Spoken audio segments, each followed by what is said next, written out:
Welcome to AP Chemistry Review and Practice. My name is Michael Faribaugh, and I'll be your guide on the side as you strive toward that 5 on the AP Chemistry exam.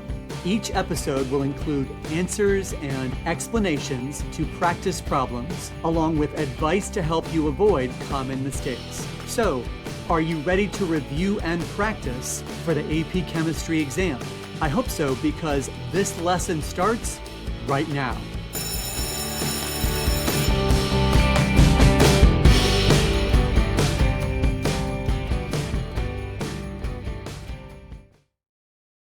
Welcome back to AP Chemistry Review and Practice.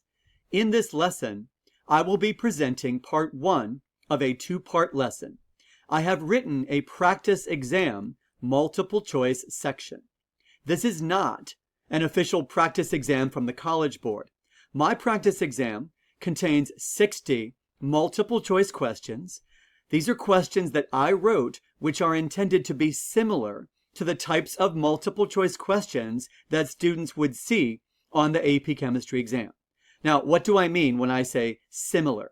These questions are similar with respect to the format of the questions, the difficulty level of the questions, and the content and skills that are covered on the AP Chemistry exam. Now, because there are only 60 multiple choice questions in my practice exam, it is impossible for me to cover every single topic that is included in the AP Chemistry curriculum. However, I hope that you will find my practice exam multiple choice section to be a good resource for you as you are reviewing, studying, and preparing for the AP Chemistry exam. You can add your comments and questions below this video, and you can also email me with your comments and questions at apchemistryreviewandpractice@gmail.com. Check out the links in the video description area, which include the link to my practice exam multiple choice section. Now, if you are watching this video, but you have not yet downloaded my practice exam, I encourage you to do the following. Stop the video, download the practice exam, find a quiet place to work that is free of distractions, and in order to simulate the timing, give yourself 90 minutes. You should have access to a calculator, the periodic table, and the AP Chemistry equations and constant sheet, and you can find the link to that reference information in the video description area. Now, after you have taken 90 minutes to answer as many questions as possible, watch this video, so you can check your answers and hear my explanations and strategies for answering these questions. This lesson is part 1 of a 2-part lesson. So these are the answers to questions 1 through 30. Okay, let's get started. In question 1, it says, the ratio of gases in a mixture of argon gas and oxygen gas is represented by the following particle diagram. If the total pressure of the gas mixture is equal to 3 atmospheres, what is the partial pressure of oxygen gas? So one of the equations on the AP Chemistry equation sheet involves partial pressure of one gas in a gas mixture. And that equation says that the partial pressure of gas A is equal to the total pressure of the gas mixture times what is known as the mole fraction of gas A. And the mole fraction is the part divided by the whole. The number of moles of gas A divided by the total number of moles of gases in the gas mixture. Now, in this gas mixture, there are only 2 gases, but we have to count the particles in the particle diagram and determine what is the fraction of oxygen gas in this mixture. So if I count the particles, I can see that there are 3 molecules of oxygen gas, O2, and there are 6 particles of argon. So that's going to be 3 oxygen particles divided by a total of 9 gas particles. And since 3 divided by 9 is 1/3, then 1/3 of the total pressure is coming from oxygen gas. So 1/3 of 3 atmospheres, that represents 1 atmosphere. So the partial pressure of oxygen gas is 1 atmosphere, and the correct answer to question 1 is choice B.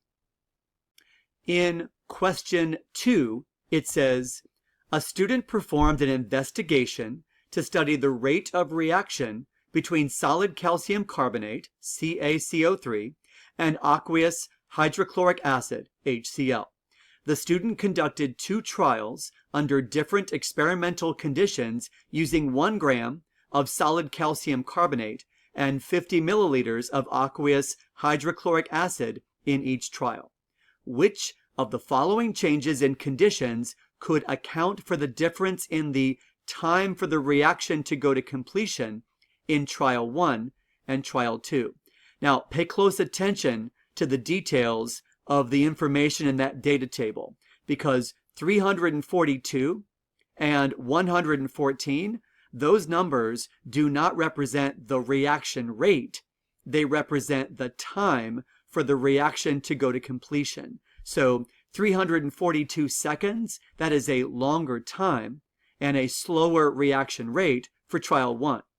Now, in trial 2, it's only 114 seconds, so that is a shorter time and therefore a faster reaction rate.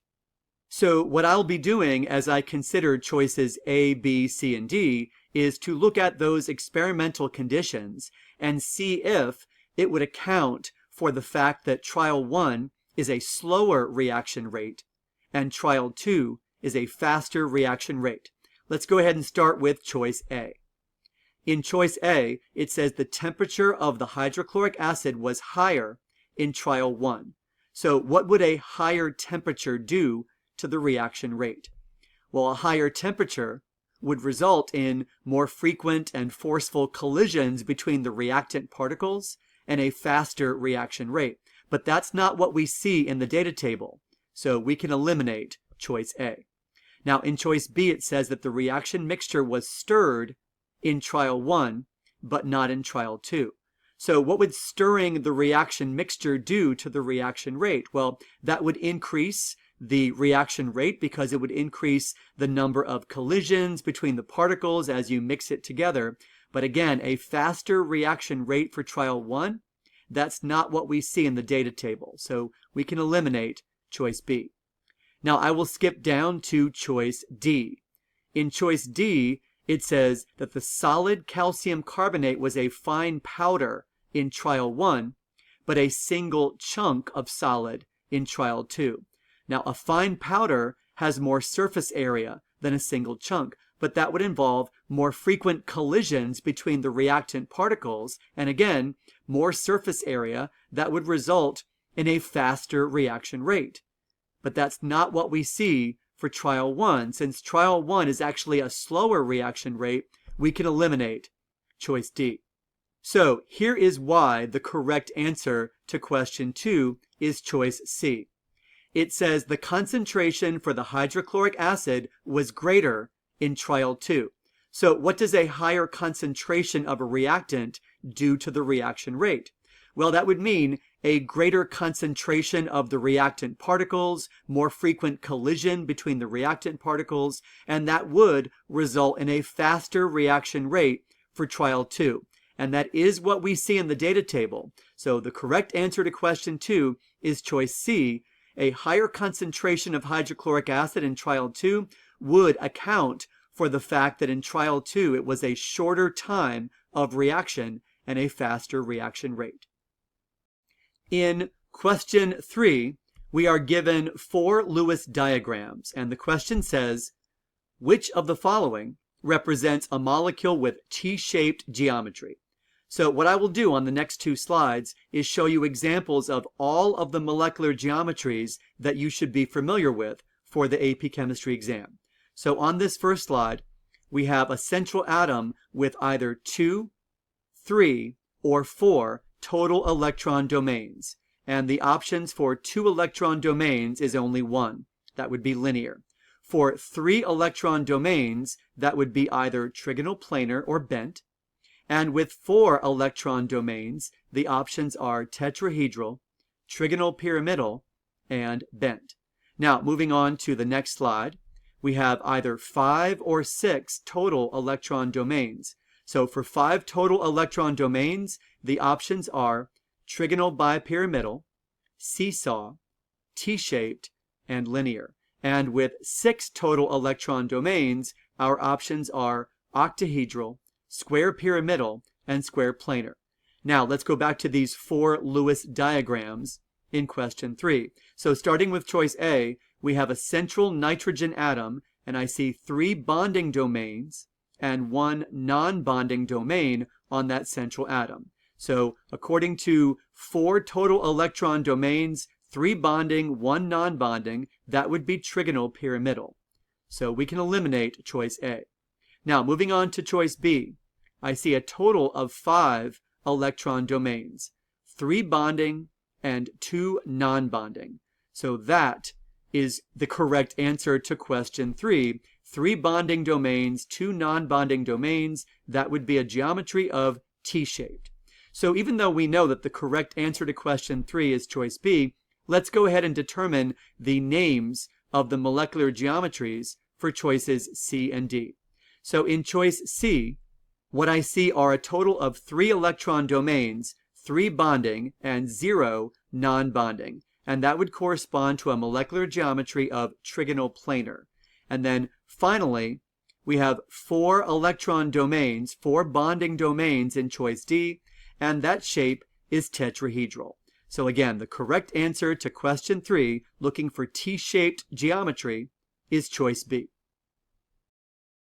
In question 4, we are given a particle diagram, and it says, the diagram represents a mixture of hydrogen gas and oxygen gas, and these substances react together to produce water vapor. Which of the following identifies the limiting reactant and provides the best justification?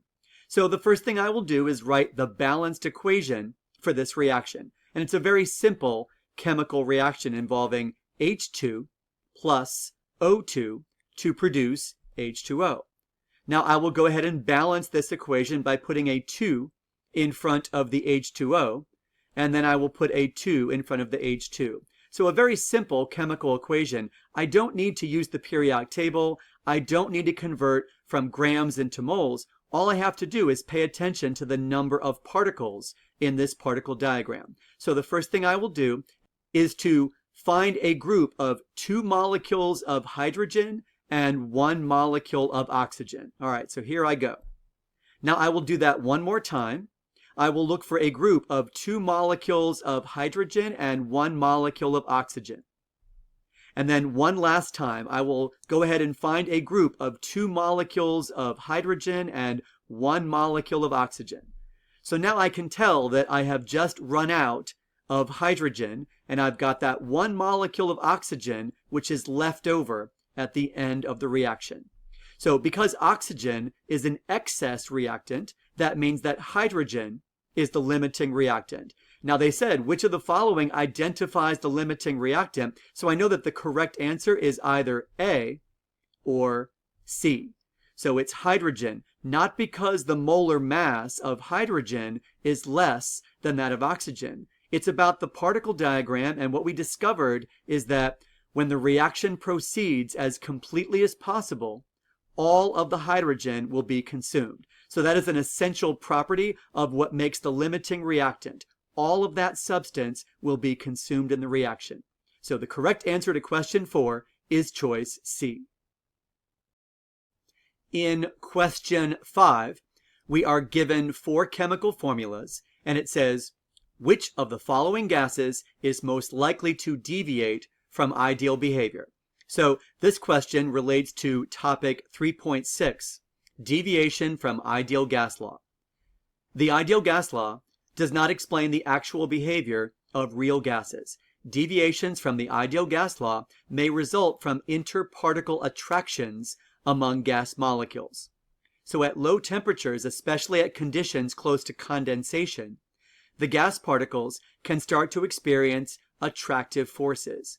Now, in this question, we don't know anything specific about the temperature, but we can assume that interparticle attractions may result in deviations from ideal gas behavior.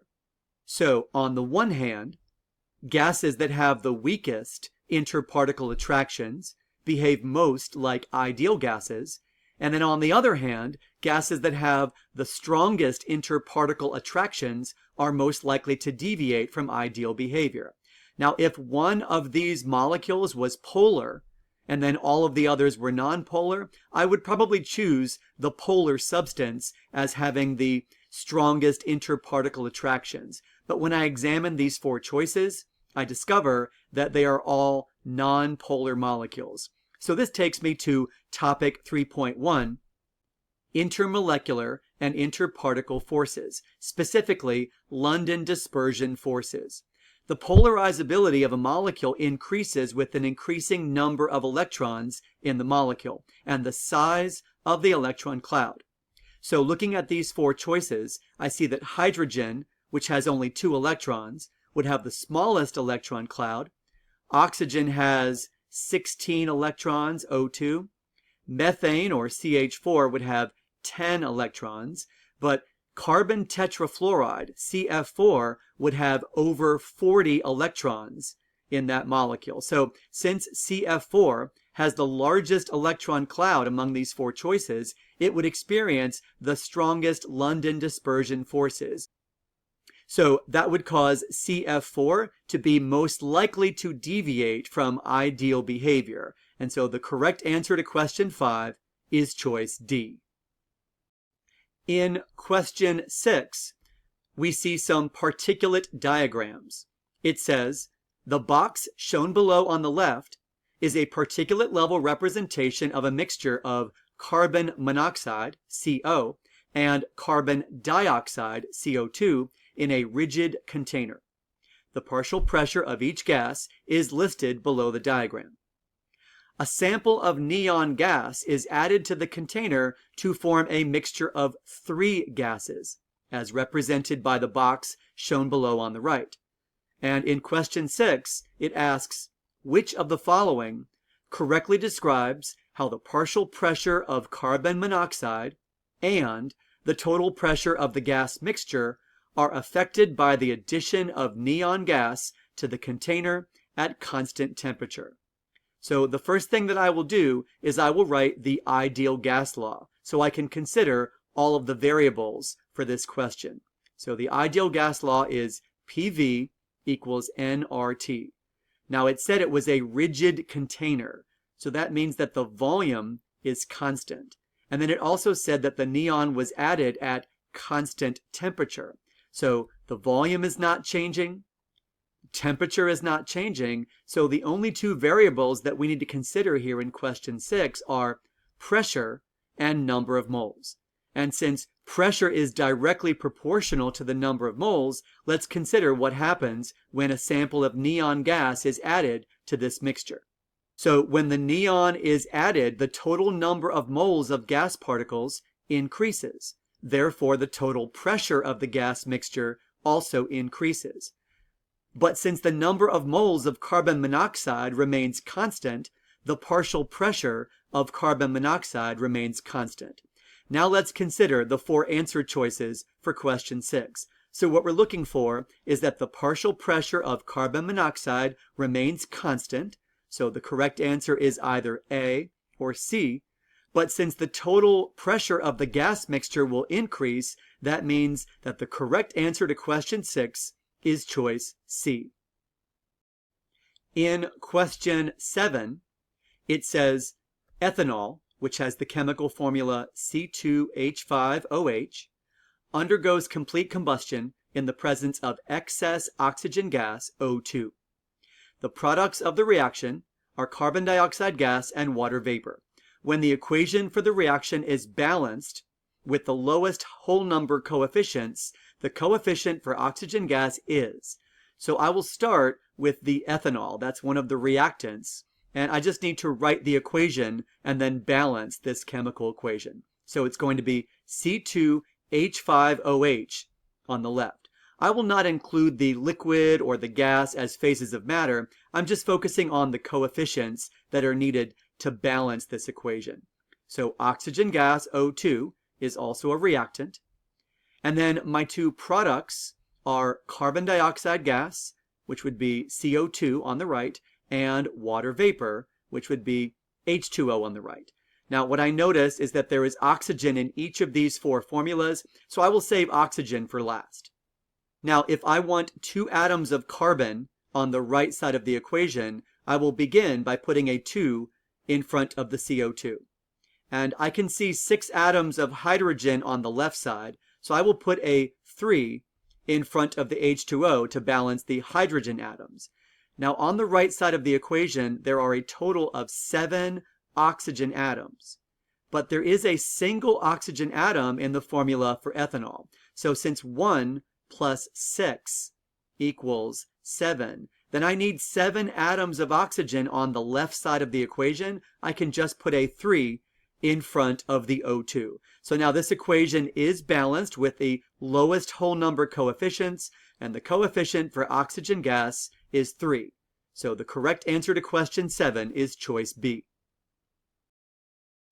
In question 8, we are presented with 4 particulate diagrams in which I see potassium ions, K+, and chloride ions, Cl-, and they are surrounded by water molecules in various orientations. So in question 8, it says, which of the following diagrams best represents the interaction between particles of solute and solvent in an aqueous solution of potassium chloride?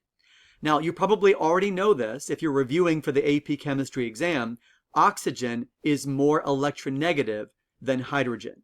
And so in a water molecule, that means that there will be a partial negative charge on the oxygen side of the water molecule and a partial positive charge on the hydrogen end of this water molecule. So because opposite charges attract, if I am surrounding the potassium ions with water molecules, then I will point the negative end, or the oxygen end of the water molecule, is attracted toward the positive potassium ions. And then I will flip those molecules around in the opposite direction. So for the chlorine atoms, which are negative, I will point the positive end of the water molecule, which is the hydrogen end, oriented or attracted toward the negative chloride ions. So what you're looking at on this slide is what we are looking for with the proper orientation of the water molecules around the potassium ions and the chloride ions.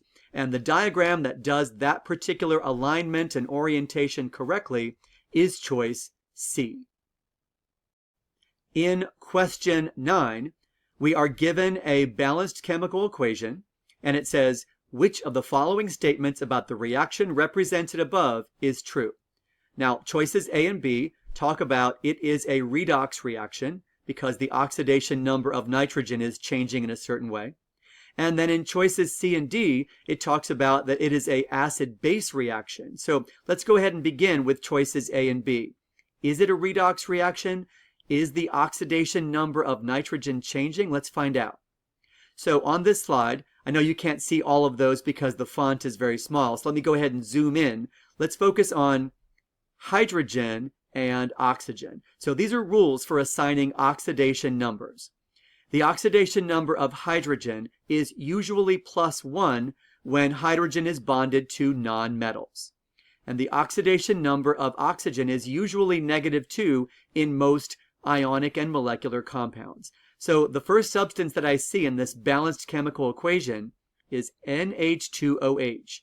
And since there is no overall charge on that formula, the sum of the oxidation numbers in NH2OH must equal 0. So what I'm going to do is take that formula and then break it down by those 3 atoms. So the oxidation number of nitrogen is, I don't know yet. The oxidation number of hydrogen is +1, and I have 3 of them. And the oxidation number of oxygen is -2, and I have 1 of those atoms. And the sum of the oxidation numbers in this formula is 0. Now, when I process these numbers, I discover that the oxidation number of nitrogen would have to work out to be -1. Now, is the oxidation number of nitrogen different or the same on the other side of the equation? Let's go find out. But now when I consider this formula, NH3OH, it has a +1 charge. Now the sum of the oxidation numbers of the atoms in that formula will not equal 0. They will actually equal the overall charge of +1. So if I process, I have the oxidation number of nitrogen, which I don't know at the moment. I have +1 for hydrogen, and I have 4 of them in that formula. I have -2 for oxygen, and I have 1 of those. And if I work out the numbers and the math and the calculation, I discover that the oxidation number of nitrogen in that formula on the right side of the equation is still equal to -1. So I have now determined, based on my knowledge of oxidation numbers, that nitrogen has an oxidation number of -1 on both the left side and the right side of this equation. So we can go ahead and eliminate choices A and B. It's not a redox reaction because the oxidation number of nitrogen is not changing. So it's definitely an acid-base reaction, but is NH2OH behaving as a proton donor, or is it behaving as a proton acceptor? Just a reminder that in topic 4.8, Introduction to Acid-Base Reactions, we learned that a Bronsted-Lowry acid is a proton donor, and a Bronsted-Lowry base is a proton acceptor. So there is H2O on the left, and there is OH minus on the right. So that means that the water molecule actually behaved as a proton donor, and the NH2OH molecule behaved as a proton acceptor. So the correct answer to question 9 is choice D. In question 10, I see 4 chemical formulas listed, and it says, which of the following compounds has the strongest Coulombic attractions between its ions in the solid state? So this would fall under topic 2.2. Coulomb's law can be used to understand the strength of interactions between cations and anions. Because the interaction strength is proportional to the charge on each ion, larger charges, as in a greater charge magnitude on the ions, lead to stronger interactions. But then because the interaction strength increases as the distance between the centers of the ions, or the nuclei, decreases, smaller ions, as in a smaller ionic radii, would lead to stronger interactions. So we have 4 chemical formulas. They involve either sodium or magnesium as the cation, and either fluoride or bromide as the anion. So what I will do is focus on where these elements are found on the periodic table. So sodium is in group 1, so the typical charges of monoatomic ions are listed. So sodium would be +1 in group 1, magnesium would be +2. And then for the negative ions, since fluoride and bromide represent elements in the same group on the periodic table, they're in group 17, then the fluoride and the bromide ion would both be -1. So what I will do now is list the charges on each ion going from choice A to choice D.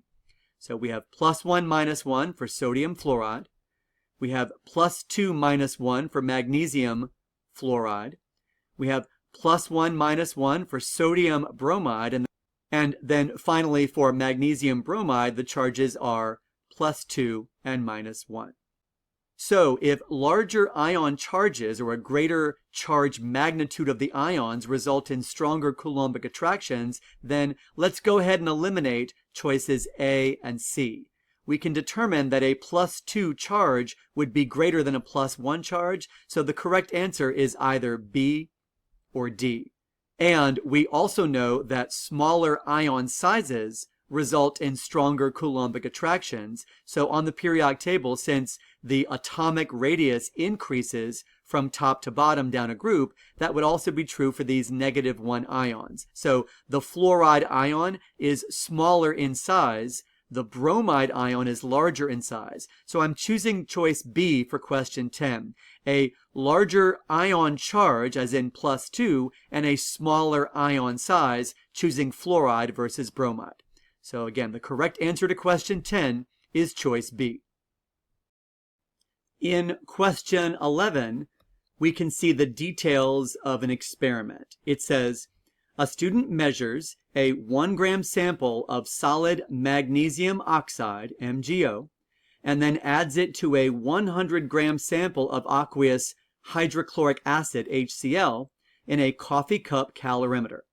A reaction between solid magnesium oxide and aqueous hydrochloric acid occurs according to the net ionic equation shown above. The student measures the initial temperature and the final temperature, and based on these measurements and the specific heat capacity of the reaction mixture, the student calculates the magnitude of thermal energy, or Q, that is released.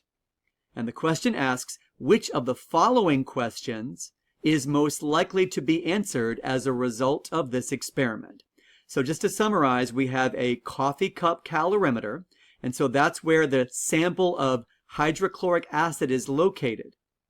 Then the student adds a sample of solid magnesium oxide to that coffee cup calorimeter, and they're measuring the temperature. So we know the reaction mixture has a mass, so that's going to be 101 grams. We know that there must have been an initial and a final temperature, so the delta T, the change in temperature, is known, and the specific heat capacity was given, so with the equation Q equals M times C times delta T, we can calculate the heat, or the thermal energy, that is released. But let's go ahead and consider these four answer choices. So which of these questions is most likely to be answered as a result of this experiment? So I'll start with choice A. What is the density of solid magnesium oxide? Well, density is mass over volume. Now, we know the mass, but we don't know the volume, so I don't think we can answer the question in choice A. Now, in choice B, it does talk about specific heat capacity in this experiment. What is the specific heat capacity of solid magnesium oxide? Do we have enough information to figure that out? Well, the specific heat capacity of the reaction mixture, that would be the combination of magnesium oxide reacting with aqueous hydrochloric acid.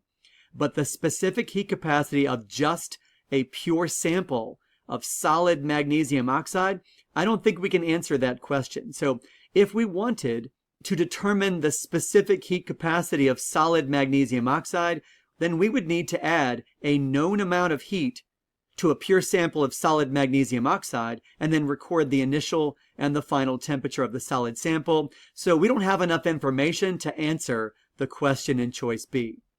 And as far as lattice enthalpy is concerned, if you watch part 2 of my video lesson for this practice exam, this would be lattice enthalpy is mentioned in question 40 of this practice exam. And as you can see on this slide, lattice enthalpy is about changing an ionic solid into separate gaseous ions. That is not what's happening in this experiment. So we can eliminate choice C. So why is choice D the correct answer? How can we determine the value of the change in enthalpy, or delta H, for this reaction? In an earlier episode of AP Chemistry Review and Practice, this was in Unit 6, Thermochemistry, I talked about Introduction to Enthalpy of Reaction, which is topic 6.6. And in one of the questions, there was an experiment where we had a coffee cup calorimeter, and we calculated the value of Q, so Q equals MC delta T, and then we divided by the number of moles of the chemical involved. So if you take the Q and you divide by the number of moles, or the mole of reaction, then you would determine the change in enthalpy. So the correct answer to question 11 is choice D.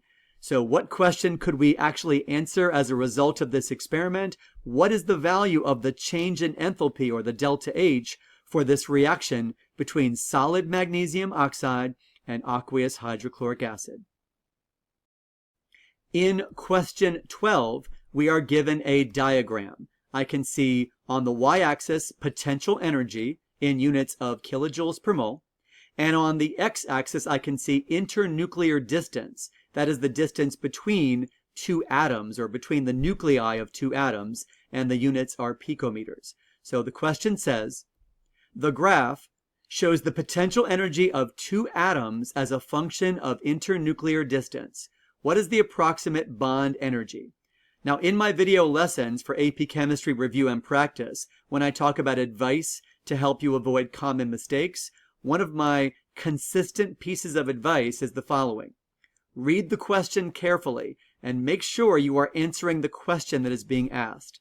So what I'm focusing on this diagram would be the minimum in potential energy, and that is located right about here. Now, unfortunately, a student might know this and then still get the wrong answer. So they might look on the x-axis and say, oh, that looks like it's about 275, but that is not what the question is asking. They want the bond energy. They don't want the length of the bond, which is approximately 275 picometers. They want the bond energy. So I'm going to eliminate choice D, but some students might pick choice D because they saw 275. That is incorrect. All right, the bond energy would be on the y-axis. Now, I know it's a negative number, and that might be confusing for some students, like what exactly does that negative number mean? Well, that would be the energy released, so that's why it's negative. When those atoms form that bond, that stable bond, they would release 150 kilojoules per mole. That was also the amount of energy that is required to break that bond. So, to answer question 12, what is the approximate bond energy? The answer is 150 kilojoules per mole. So the correct answer to question 12 is choice B. In question 13, we can see that this has to do with electrochemistry. I see a table with 3 half reactions. Each half reaction has a standard cell potential in units of volts. And the question asks, based on the reduction potentials in the table, which of the following reactions is thermodynamically favorable? This question relates to topic 9.9, cell potential and free energy. Now, if we have a cell that is thermodynamically favored to occur, such as a galvanic cell, then the cell potential is positive. So what we're looking for in question 13 is which combination of half reactions that would lead to one of these 4 equations overall that's listed, which combination would produce an overall cell potential that is positive. So I will begin with choice A. I know that zinc and aluminum are featured in choice A, so I know that these are the 2 half reactions that were combined. But I have to consider how were those 2 half reactions combined. I know that one of those half reactions was reversed. So which one of these half reactions was reversed? Well, I can see aqueous ions in the half reactions in the table. And I can see solid metal on the other side of the equation. So aqueous ions on the left and solid metal on the right. Now let's consider that in choice A, there's solid zinc on the left side of the equation. That tells me that it was the zinc half reaction that they must have reversed to put solid zinc on the left side of the equation. And hopefully you know that when you reverse a half reaction, you change the sign. So the negative 0.76 volts becomes positive 0.76 volts. So I would use that technique that I showed you in my earlier videos in this series. I call that the flip and add technique. So I'm going to take positive 0.76 volts and I'm going to add that value to negative 1.66 volts. And when I do that math, I get a negative cell potential. So I can already eliminate choice A because I'm looking for an overall cell potential that is positive and I haven't found it yet. Now, instead of going to choice B, I'm going to jump down to choice C. And the reason why I will jump down to choice C is because it involves the same 2 elements, zinc and aluminum. But now I can see solid aluminum is actually featured in choice C as a reactant. And that tells me that it was the aluminum half reaction that was reversed to get solid aluminum on the left side of the equation. Now that negative 1.66 volts becomes positive 1.66 volts.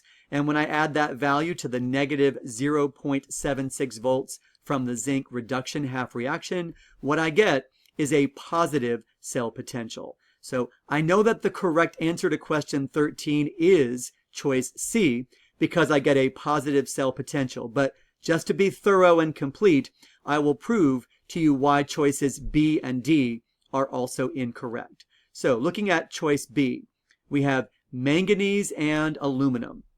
And there is solid manganese on the left side of that equation, so I know that it was the manganese half reaction that was reversed. So let's go ahead and do the math. Negative 1.18 is going to be reversed. That becomes positive 1.18 volts, but then I'm adding that value to negative 1.66 volts. And so when I do that math, I get a negative overall cell potential, so I can eliminate choice B. And then finally, I have zinc and manganese. The zinc is a solid on the left in choice D. That means that they reversed the zinc half reaction, and positive 0.76 volts plus negative 1.18 volts, that would give me a negative value for the overall cell potential. So again, to summarize, we were looking for a thermodynamically favorable reaction in which the cell potential is positive, and the only combination of two half reactions from this table that would lead to a positive cell potential is choice C. Question 14 involves kinetics and reaction rates and rate laws. It says the decomposition of NO2 gas into NO and O2 gas is represented by the equation above, and the reaction is second order with respect to NO2. Assuming all other conditions are held constant, what value for the initial rate of formation of oxygen gas is predicted for trial 2 in the following table? So they're telling us that the reaction is second order with respect to NO2. I'm going to begin by writing the rate law. So that would be rate equals the rate constant K times the concentration of NO2 squared, because it is second order with respect to NO2. Now, I know that in trial 1, we have an initial rate of formation of oxygen gas, and that is 3 times 10 to the negative 4, and my units are molarity per second. I don't know the value of the rate constant K, but I know in trial 1, the initial concentration of NO2 is 0.02 moles per liter. So what happens going from trial 1 to trial 2 is it says, assuming all other conditions are held constant. So they didn't add a catalyst, they didn't change the temperature, but what they did do is actually increase the initial concentration of NO2 from 0.02 molar to 0.06 molar. So they increased the initial concentration of NO2 by a factor of 3. Now, if this were a first order rate law, then the correct answer would be choice C, because the initial rate of formation of oxygen would also increase by a factor of 3. But this is not first order. This is second order, so it's going to be 3 squared. So the rate from trial 1 to trial 2 actually increases by a factor of 3 squared, or 9. Now, I know that 3 times 9 is 27, so that tells me that the correct answer to question 14 is choice D, 2.7 times 10 to the negative 3, and my units are molarity per second. Now, if you're wondering, did we have to calculate the value of the rate constant K to answer this question? No, we did not need to know the value of the rate constant. All we had to know is that it said assuming all other conditions are held constant.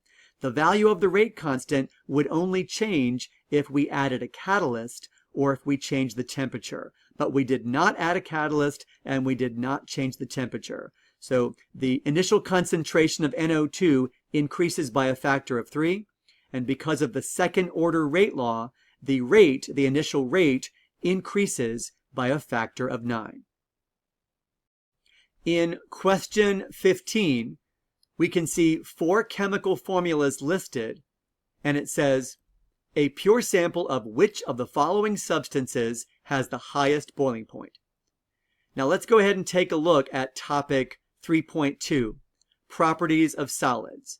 There are 4 types of solids mentioned in topic 3.2, but I'd like to focus on ionic solids and molecular solids. So with ionic solids, it says, due to the strong interactions between the ions, ionic solids tend to have high melting points and high boiling points. But on the other hand, with molecular solids, they generally have a low melting point because of the relatively weak intermolecular forces that are present between the molecules. So as I analyze these 4 chemical formulas listed in question 15, I'd like to focus on metals and nonmetals. So we can see in white on this diagram, those are elements that are metals, And we can see in gray, those are examples of nonmetals. So choice A is SCl2. Because SCl2 contains sulfur and chlorine, which are both classified as nonmetals, then SCl2 is likely to fall into the category of molecular. I'm going to skip choice B for just a moment, and you probably already know why. As I focus on choice C, I can see carbon, hydrogen, and chlorine, which are also classified as nonmetals. So CH3CH2Cl2, looking at the chemical formula consisting of nonmetals, is also likely to be molecular. And then finally in choice D, I see that carbon and chlorine, which are nonmetals, that would make CCl4 also likely to be molecular. So I guess you can tell why I saved choice B for last. Magnesium is a metal, chlorine is a nonmetal, so therefore an ionic substance would be more likely to have higher melting point, higher boiling point, so that makes choice B the substance that should have the highest boiling point on the basis of us looking at the chemical formula and recognizing that choice B, magnesium chloride, is an ionic substance. In question 16, it says, which of the following lists chemical species in order from smallest to largest radius? Let's consider the periodic trend for atomic radius. So the trend is the following. The atomic radius increases from top to bottom down a group, and the atomic radius decreases from left to right across a period. Now, focusing on period 4, that would be potassium and calcium, we can see, based on that horizontal periodic trend, that calcium is smaller than potassium. Now, let's go ahead and look at choice D in question 16. Since calcium is smaller than potassium, then that is incorrect with respect to choice D, so we can go ahead and eliminate choice D.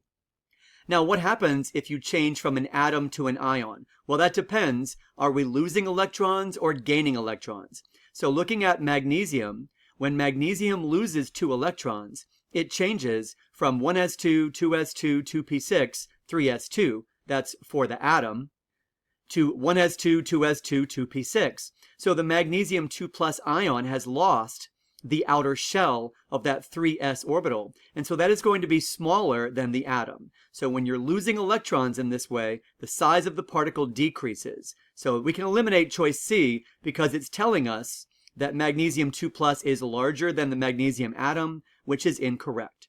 Now, if you get smaller when you're losing electrons, then that is likely you're going to get larger in size when you gain electrons. So for a nitrogen atom, which is 1s2, 2s2, 2p3, it gains 3 electrons to become a 3- ion. We're not changing the number of protons, so based on the electron repulsions, the size of the nitrogen 3- ion should be larger than the nitrogen atom.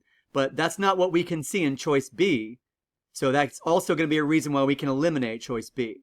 Now, why is the correct answer to question 16 choice A? Let's go back to that trend in atomic radius.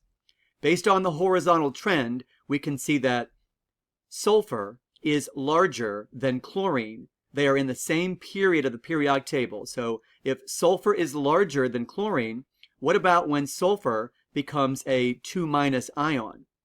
We know that sulfur is larger than chlorine. We also know that when an atom gains electrons, so if sulfur gains 2 electrons, then the size of the particle increases. So that explains why the correct answer to question 16 is choice A. Now, as we move on to question 17, I would like you to pay attention to these instructions. You will definitely see a situation like this several times during the multiple choice section of the AP Chemistry exam.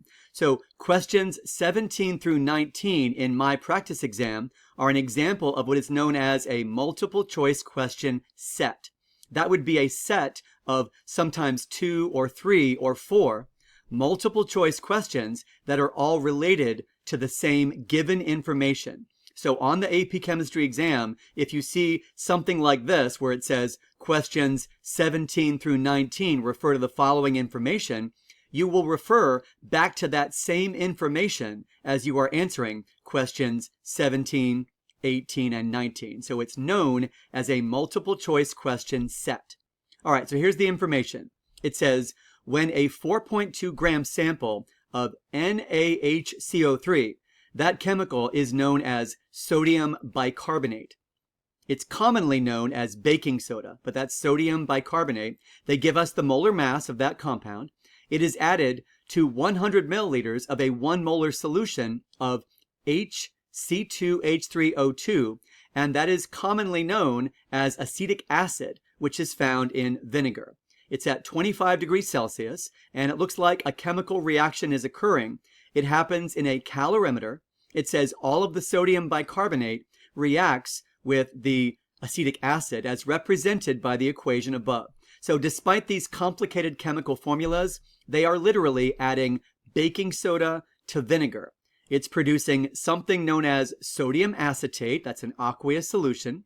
It's also producing water, and as you might imagine, if you've ever mixed baking soda and vinegar together, it's producing carbon dioxide gas. Now, we are given a delta H for this reaction, and that delta H is positive 30 kilojoules per mole of reaction. So everything I just said is relevant to questions 17, 18, and 19. So now, moving on specifically to question 17. Which of the following is true of the reaction system when 4.2 grams of sodium bicarbonate reacts? Now, considering that the 4 answer choices say energy is either absorbed or released, we should probably consider whether this reaction is endothermic or exothermic. So this would be related to topic 6.6, Introduction to Enthalpy of Reaction. So if heat is released, then the sign of delta H is negative. Otherwise, if heat is absorbed, then the sign of delta H is positive. Just to summarize, negative delta H, energy is released, exothermic. Positive delta H, energy is absorbed, endothermic. Now, in question 17, we can see that the sign of delta H is positive. It's positive 30 kilojoules per mole of reaction. That means that this is an endothermic process in which heat energy is absorbed. Let's go ahead and eliminate choices B and D because they say that energy is released, and that's incorrect. Now we have to take a look at the 4.2 grams of sodium bicarbonate. Now, they were nice enough to give us the molar mass, but you could calculate that by looking on the periodic table and adding up the atomic masses of sodium, hydrogen, carbon, and 3 oxygens, but they've given us 84 grams per mole. So the first thing I did was I converted from grams into moles. Now, with this particular equation, it says 30 kilojoules per mole of reaction. There is a 1 understood as a coefficient for the sodium bicarbonate. So that means that there's 1 mole of sodium bicarbonate for every 1 mole of reaction. And there's 30 kilojoules of energy absorbed for every 1 mole of reaction. At this point, I will pick up my calculator and I will do 4.2 divided by 84 and then times 30. And so my answer will be in units of kilojoules. And so when I did that math, I got 1.5 kilojoules. Now, if I did not convert from grams to moles, if I simply picked up my calculator and did 4.2 times the number 30, I would have gotten choice C, which is incorrect. So the correct answer to question 17 is that there's 1.5 kilojoules of energy absorbed. Now, as we move on to question 18, it's going to be the same information, but a different question. So we have that same given information, but question 18 says, which of the following statements about the thermodynamic favorability of the reaction at 25 degrees Celsius is correct?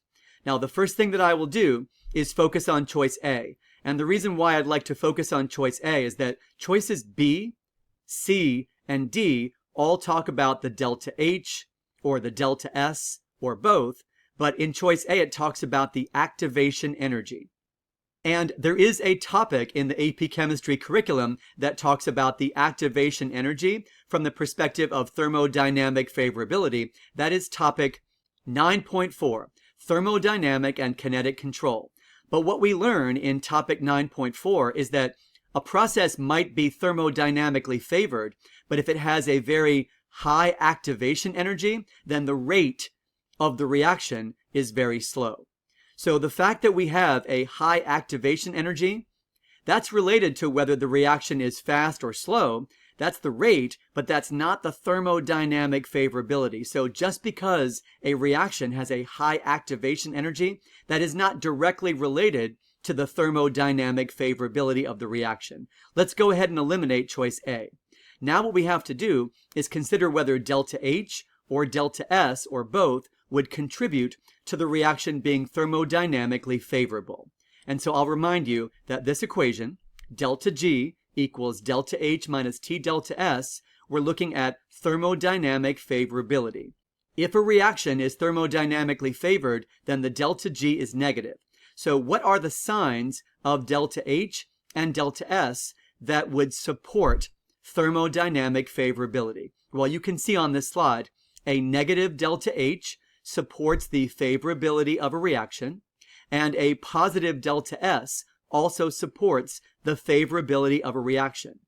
Now, do we have a negative delta H in this situation?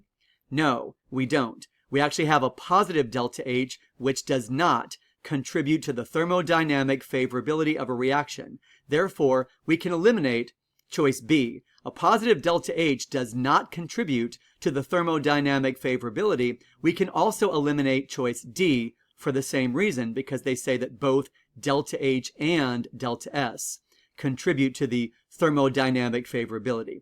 Well, now we know that the correct answer to question 18 is choice C, but how did we know that the sign of delta S is actually positive? Well, what I see on the left is 1 mole of solid, and I see 1 mole of an aqueous substance. So I'm looking for possibly the formation of a gas, because the formation of a gas would result in an increase in entropy. So I don't see any gases on the left, but I do see 1 mole of gas on the right. So if you mix vinegar and baking soda and you see all those bubbles, then that reaction involves an increase in entropy because of that formation of gas. And as I mentioned, a positive delta S does contribute to the thermodynamic favorability of the reaction. Now, we have one more question in this 3-question set, and that is question 19. Now, in question 19, it says, at the completion of the reaction, the pH of the product mixture is measured to be less than 7. Well, you probably already know that when the pH is less than 7, that would indicate the presence of an acid. So what I'm looking for is, if the pH is less than 7, is there a substance that would be present in this balanced equation that behaves as an acid? It's not the baking soda, the NaHCO3, also known as sodium bicarbonate. It's that second reactant. So this is from episode 26 of AP Chemistry Review and Practice, where I talked about topic 8.6, molecular structure of acids and bases. You should be familiar with what are known as carboxylic acids. And a classic example of a carboxylic acid in chemistry is vinegar, acetic acid which is found in vinegar. So vinegar can also be written as HC2H3O2. I'm just reminding you that you should be able to recognize both the structure and the formula of acetic acid. So the correct answer to question 19 would be, if there is an excess amount of the reactant, acetic acid, then that would cause the pH of the product mixture to be less than 7. So correct answer is choice B. Acetic acid is the excess reactant. That could be concluded if the pH of the product mixture is less than 7. All right, well, that was the end of this 3-question set. So now let's move on to a brand new question that's not related to this information. This is question 20. In question 20, we can see a graph. It says, the following graph shows data from an experiment in which H2O2, that's known as hydrogen peroxide, decomposes as represented by the equation above. And the question asks, the graph could be used to support which of the following statements? So if I look on the y-axis of this graph, it's the natural log of the concentration of hydrogen peroxide. And on the x-axis, it is time in seconds. So this question relates to topic 5.3. concentration changes over time, and that would be in Unit 5, kinetics. So I see a straight line, I see a linear plot. So if a plot of natural log of concentration versus time is linear, I have to decide, is this 0 order, first order, or second order with respect to that reactant? Well, on this next slide is a summary of the important information that's relevant to topic 5.3, concentration changes over time. So what type of graph should produce a straight line? For 0 order, that would be concentration versus time. For second order, that would be 1 over the concentration versus time. But for first order, that would be the natural log of the concentration of that reactant versus time. So now that I know it's a first order kinetics situation, I'm going to write the rate law. Rate equals the rate constant K times the concentration of hydrogen peroxide, and again, that's to the first power because it's a first order rate law. So based on that information, I can go ahead and eliminate choice D. It says the rate law for the reaction is actually second order, which we know is incorrect. Let's go ahead and eliminate choice D. Now, with respect to the units of the rate constant K, for first order, the units of the rate constant K would be inverse seconds or inverse minutes or inverse hours. It's going to be inverse time. So in this situation, that would be inverse seconds. So based on that information that the units of the rate constant are inverse seconds, we can eliminate choice C. It says the units of the rate constant are molarity per second, and we know that is incorrect. All right, we've narrowed it down to 2 more choices. With respect to the value of the rate constant K, if you have a linear graph and you've got that situation, you can actually take the absolute value of the slope and determine the value of the rate constant K. So the slope would be the change in y divided by the change in x. I'm going to draw a little triangle on this graph. And so on my y-axis, that would be a change from negative 0.5 to negative 1.5. That is a difference of negative 1, but it's the absolute value of this slope. So I'm going to make that a positive number. And as far as the x-axis, my x-axis would be from 0 to 100. So I've got my change in y, so negative 1, divided by my change in x, which is 100 seconds. And so what I got is 1 divided by 100, which is 0.01, and my units are inverse seconds. So you can see why choice B is incorrect. They say the magnitude of the rate constant is 100. It's actually 1 over 100. So we can eliminate choice B. Now, we know that the half-life does remain constant over time when you have first-order kinetics. And that's what we have in question 20. The half-life of the reaction is constant because we have first-order kinetics. So the correct answer to question 20 is choice A. In question 21, it says, the system represented by the equation shown above is at equilibrium in a rigid container. Which of the following correctly indicates how the number of moles of carbon monoxide and the value of the equilibrium constant Kp would be affected if the temperature of the reaction mixture is increased? So this question involves an understanding of Le Chatelier's principle. When we change the temperature, we're going to explore how the equilibrium system will be affected by that change in temperature. Now, they are giving us a delta H. The delta H is negative. So what does a negative delta H mean? Well, it means that the reaction is exothermic.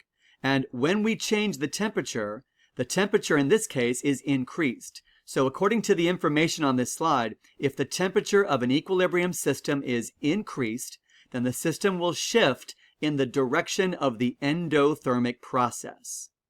Well, which direction? From left to right or from right to left would be the endothermic process. If the forward reaction is exothermic, that means that the reverse reaction is endothermic. So if we increase the temperature, there will be a net conversion from products to reactants or from right to left. And now that we know that, the number of moles of carbon monoxide will increase. So looking at our 4 answer choices, let's go ahead and eliminate choices B and D because we know that the number of moles of carbon monoxide will increase.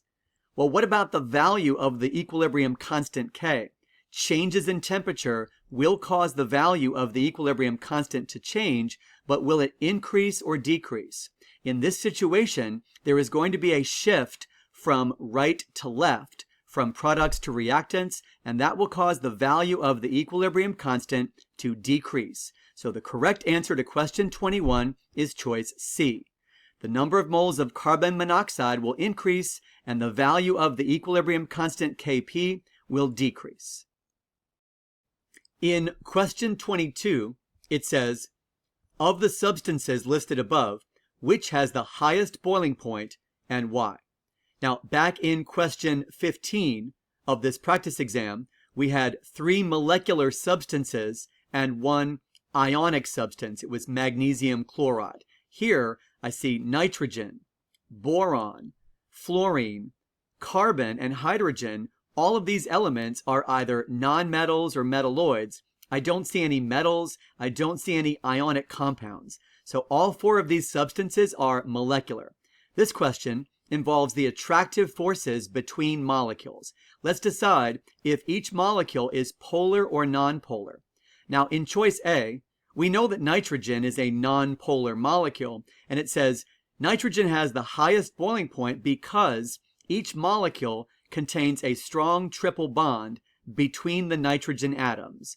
And that is incorrect because we are focusing our attention on the attractive forces between molecules. So we can eliminate choice A because covalent bonds between atoms are not broken when a molecular substance undergoes a phase change, such as changing from a liquid to a gas.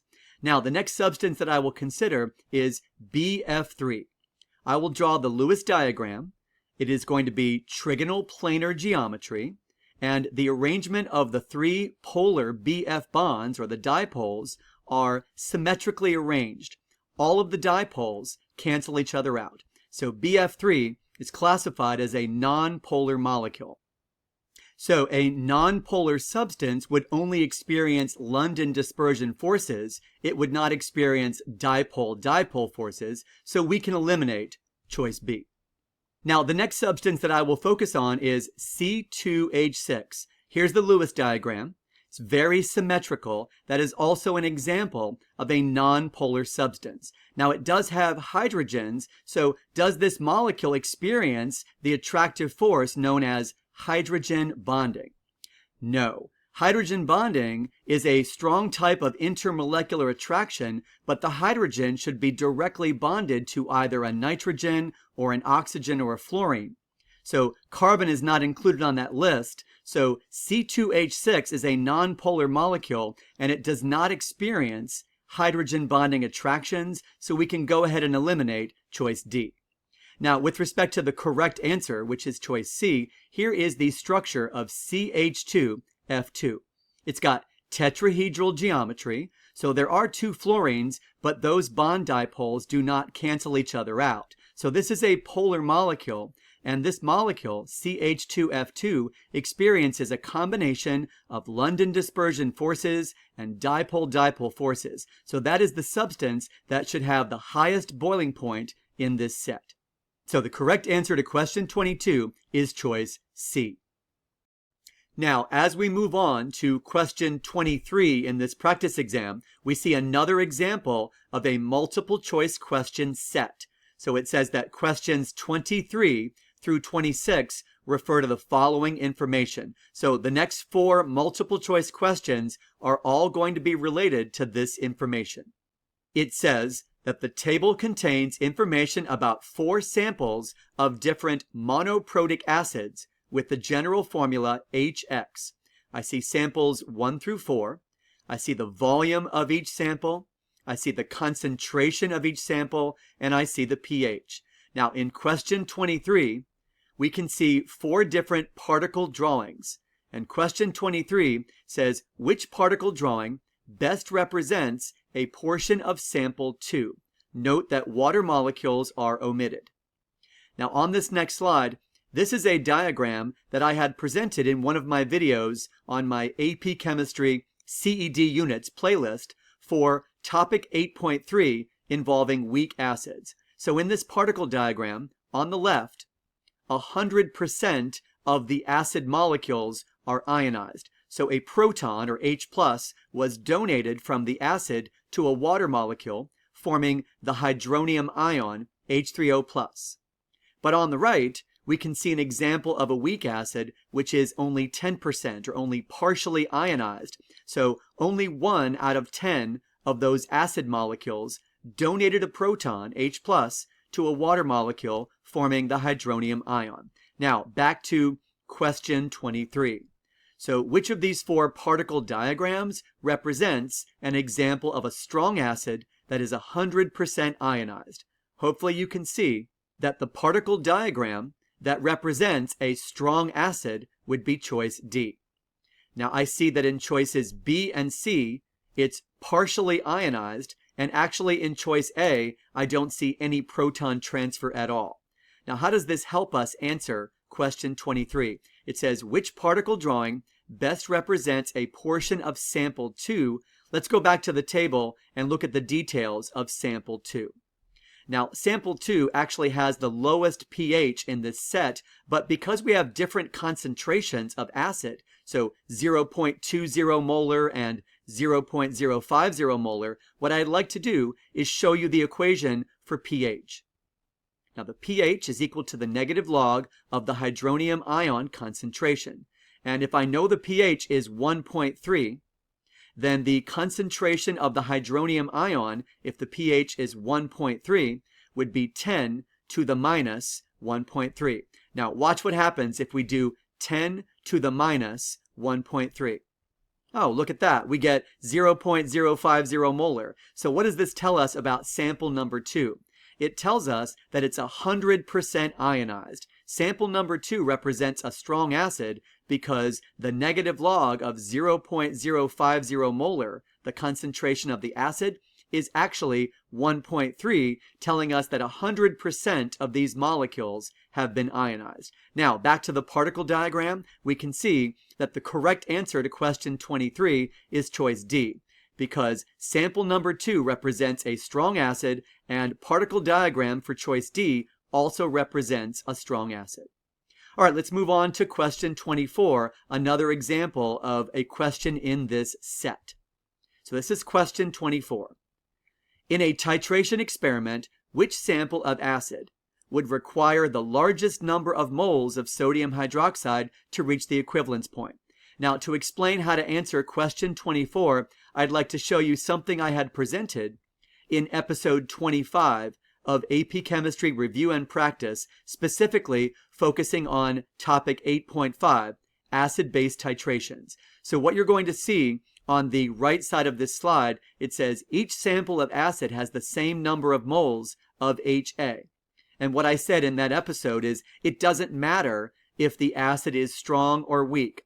Same number of moles of the acid HA, same amount of titrant required to reach the equivalence point of the titration. Now, let's go back to question 24. In a titration experiment, which sample of acid would require the largest number of moles of sodium hydroxide to reach the equivalence point? So what we're looking for in question 24 is which sample of acid contains the largest number of moles of this acid HX. And since volume times molarity equals the number of moles of this monoprotic acid HX, all we have to do is proceed from sample 1 all the way down to sample 4, doing volume times molarity. So we're going to do volume times molarity for all 4 samples, and whichever one has the largest number of moles of acid, then that would be the correct answer. So starting with sample 1, 0.01 liters, because I'm dividing by 1,000 to go from milliliters to liters, so 0.01 liters times 0.2 moles per liter. And so when I do that math, I get 0.002 moles of the acid HX. Okay, 1 down, 3 to go. Same thing, 0.02 is the volume of sample 2 in liters, times 0.05 moles per liter, and when I do that math, I get 0.001 moles of the acid HX. Okay, 2 more to go. 0.03 times 0.2 moles per liter, and when I do that math, I get 0.006, and then the last one, volume times molarity is moles, 0.04 liters times 0.05 moles per liter. And when I do that math, I get 0.002. So as you're looking at these four choices, I did the exact same thing. Volume times molarity is moles. Hopefully you can see that the sample of acid that contains the largest number of moles would require the largest number of moles of sodium hydroxide to reach the equivalence point. So it's not about the strength of the acid, it's about the number of moles. So correct answer to question 24 is choice C. It contains the largest number of moles of this monoprotic acid HX. Now we have two more questions in this multiple choice question set. This is question 25. In question 25, it says, which sample of acid has the smallest value of Ka? So to give you a sense of what Ka has to do with the relative strength of the acid, the stronger the acid, the larger the Ka value. Now we can say that in the other way around. We can say the weaker the acid, the smaller the Ka value. So what we're looking for in question 25 is which acid is the weakest acid. And if you're not sure how to figure that out, let's begin with eliminating some incorrect answers. So which acid is the weakest acid?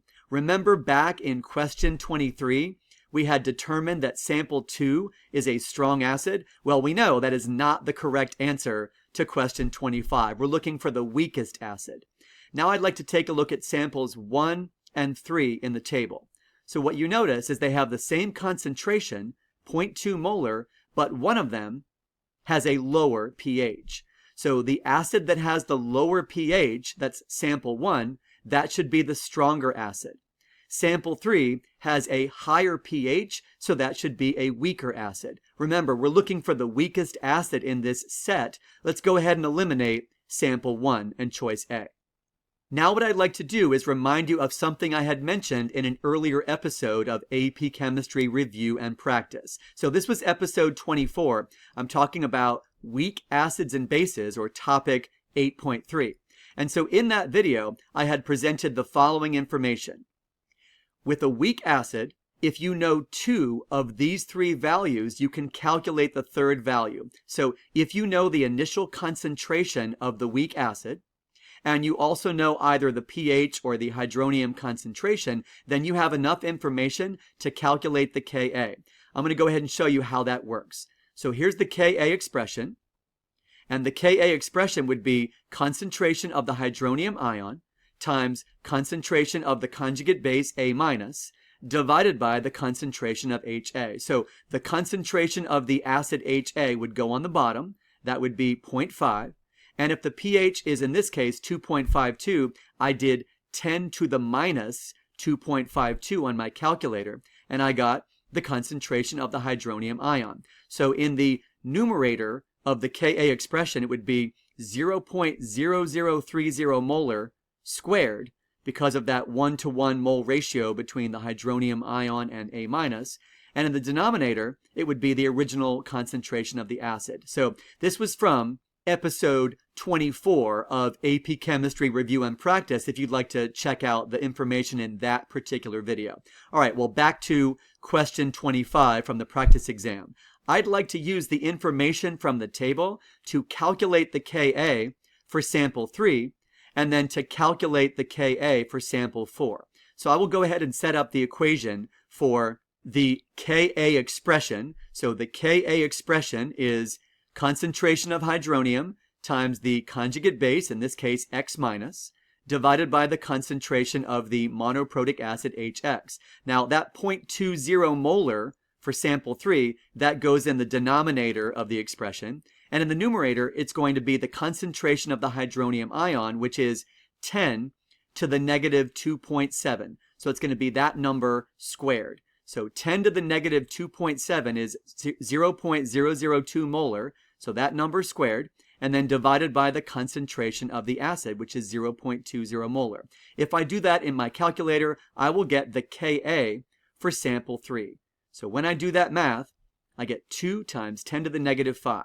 Now, a little spoiler alert, I have just answered question 26, which we haven't even gotten to yet, but we'll get to 26 in just a moment. All right, so in question 25, I don't know if the correct answer is either C or D, but I'm looking for the sample of acid that has the smallest Ka value. I'm going to do that same set of calculations for sample 4.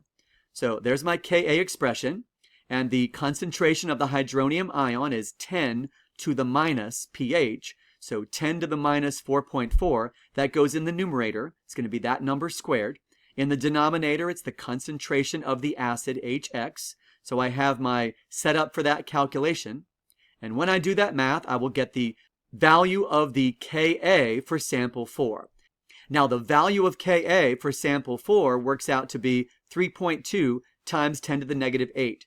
You might have already guessed that sample 4 was going to be the weakest acid, but I wanted to show you how you can calculate the Ka if you know the initial concentration of the acid and you know the pH of that acid. So the correct answer to question 25 is which sample of acid has the smallest value of Ka? That would be choice D, sample 4. So as I mentioned, I have also given away the answer to question 26, even though we haven't gotten to it yet. Let's go ahead and take a look at the last multiple choice question in this set, and that is question 26. Well, there it is. In question 26, it says, in sample 3, the Ka value of the acid is approximately, well, I just showed you how to calculate that value. So there's my Ka expression. I did 10 to the minus pH, so 10 to the minus 2.7, and I got 0.002, that number squared in the numerator, and my concentration of the acid HX is 0.20 molar, that's in the denominator, and look, we get the Ka value for sample 3. It's 2 times 10 to the negative 5, so the correct answer to question 26 is choice B. So now that we have completed questions 23 through 26, that completes this multiple choice question set. It's time to move on to a new problem with a new set of information. This is question 27. In question 27, it says, which of the following is the correct expression for the equilibrium constant for the reaction represented by the balanced chemical equation shown above? Now, I see 4 substances listed, 2 reactants and 2 products, but one of them, H2O, is a liquid. So we do not include solids and liquids in the equilibrium constant expression. So when I consider these 4 answer choices, right away I can eliminate choices A and B. Because we do not include liquids in the expression, that makes A and B incorrect. And choice D is actually upside down with reactants over products instead of products over reactants. So the correct answer to question 27 is choice C. Now, in question 28, we are given 2 atoms, an atom of iodine, an atom of fluorine, and they're coming together to form a bond. It says, which of the following best explains why the enthalpy change of the reaction represented above is negative? So, is bond formation endothermic or exothermic? Well, in terms of the bonds broken and the bonds formed, this is how you would calculate the delta H if you were given bond enthalpy values. This is how that works. Breaking bonds is an endothermic process in which energy is absorbed. Forming bonds is an exothermic process in which energy is released, and that's what's happening in question 28. So we are forming a bond, it's going to release energy, and that's an exothermic process. So the correct answer to question 28 is choice D. The reaction is exothermic because the formation of the iodine-fluorine bond releases energy.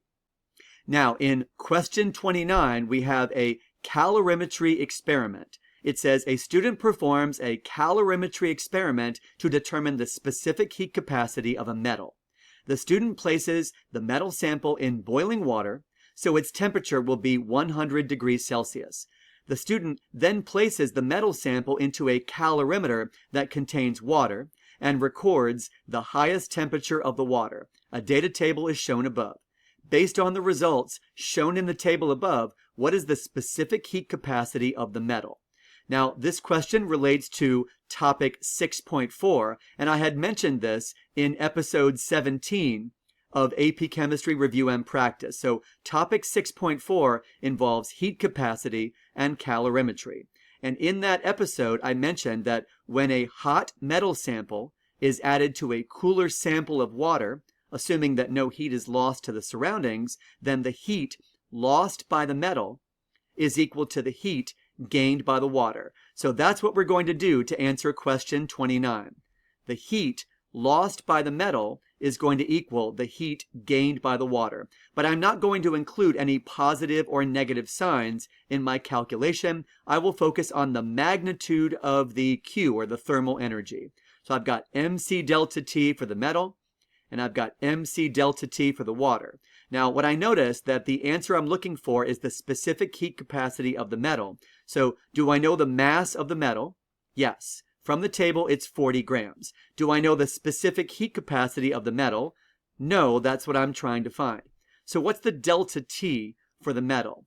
It was 100 degrees Celsius in that sample of boiling water, but then the final temperature of both the water and the metal, when they reached thermal equilibrium, was 22 degrees. So 100 minus 22 is 78. And if you're watching this video and you're wondering, why did I not do T final minus T initial, I'm just focusing on the magnitude of heat. That's the absolute value. So I'm keeping the delta T positive on both sides of the equation. Now, what about the mass of the water? So the mass of the water is 90 grams. The specific heat capacity of the water is known. It's 4.18 joules per gram degree Celsius. And the delta T for the water, it's only changing by 2 degrees Celsius from 20 to 22. So I know everything except the specific heat capacity of the metal. All I will do now is simply divide both sides of the equation by the product of 40 times 78. So in my calculator, I'm doing 90 times 4.18 times 2, and then divided by 40 and divided by 78. And when I do that math, I discover that the correct answer to question 29 is 0.24 joules per gram degree Celsius, and so that corresponds to choice C. All right, in question 30, we are given a balanced equation. We're also given the equilibrium constant Kp for this reaction. It says samples of SO3, SO2, and O2, and these are all gases, are placed in a previously evacuated reaction vessel. Now, in the vessel, the initial partial pressures of each gas are the following. If the temperature is held constant at 1000 Kelvin, which of the following predicts what will happen to the value of the partial pressure of oxygen gas when the reaction represented above occurs, and provides a valid justification? Now, a quick perusal of the 4 answer choices in question 30, that tells us what we need to do. This is about comparing the reaction quotient Q to the value of the equilibrium constant Kp. So we know that the Kp is 0.34, but we don't know the value of Q, the reaction quotient. Let's go ahead and calculate the value of Q. I will set up the expression as products over reactants. That would be the partial pressure of SO2 squared times the partial pressure of O2. And then in the denominator of the expression, that would be the reactant partial pressure of SO3 squared. At this point, I will plug in 5 atmospheres, 2.5 atmospheres, and 1 atmosphere into the appropriate locations in the reaction quotient expression. And then I will compare Q to K. So the pressure of the SO2 is 2.5 atmospheres. The pressure of the O2 is 1 atmosphere. And then the pressure of the SO3 is 5 atmospheres. Now, if you didn't square the 2.5 and the 5, if you forgot to raise that to the second power, then you would get an incorrect answer to question 30. So it's 2.5 squared times 1 divided by 5 squared. And so when I do that math, I get that the reaction quotient Q is equal to 0.25. So now I know that Q is less than K. I will go ahead and eliminate choices B and D, which say that Q is greater than K. Now, the fact that Q is less than K, in which direction will this system proceed in order to reach equilibrium? Will it go from left to right or right to left? Well, when Q is less than K, there's going to be a net conversion of reactants to products, or from left to right. So we're going from reactants to products, or from left to right. If Q is less than K, then we will proceed from left to right from reactants to products. Now, where is the oxygen? Well, since the oxygen is located on the right side of the equation, that means that the partial pressure of oxygen will increase. So the correct answer to question 30 is that the partial pressure of oxygen will increase because the reaction quotient Q is less than the equilibrium constant K. All right, well, as I mentioned at the beginning of this episode, I will be doing a two-part lesson for this practice exam. And so this is the end of part 1, but in my next episode, I will go over the answers to questions 31 through 60 in this practice exam. So when you watch my next lesson, my next episode of AP Chemistry Review and Practice, you can check your answers and you can hear my explanations and strategies for questions 31 through 60. If you enjoyed this lesson, I invite you to like this video and subscribe to my YouTube channel. Check out the links in the video description area, which include the link to my YouTube playlist organized by AP Chemistry CED units. You can add your comments and questions below this video, and you can also email me with your comments and questions at APChemistryReviewAndPractice@gmail.com. Thank you for letting me be your guide on the side as you strive toward that 5 on the AP Chemistry exam. And I will see you in our next episode of AP Chemistry Review and Practice, where we talk about part 2 of this AP Chemistry practice exam.